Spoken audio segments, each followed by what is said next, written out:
நாங்க எல்லோரும் ஒரே மூச்சாக, ஒரே வினாடியில முக்தி கொடுக்கும் அளவிற்கு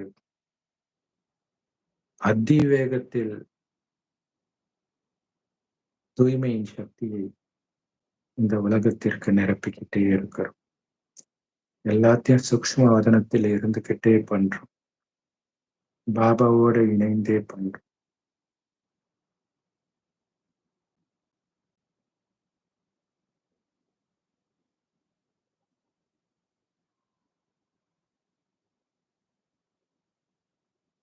எல்லா சகோதரர்களையும் காப்பாத்தி மேல அழைச்சிட்டு வரணும்.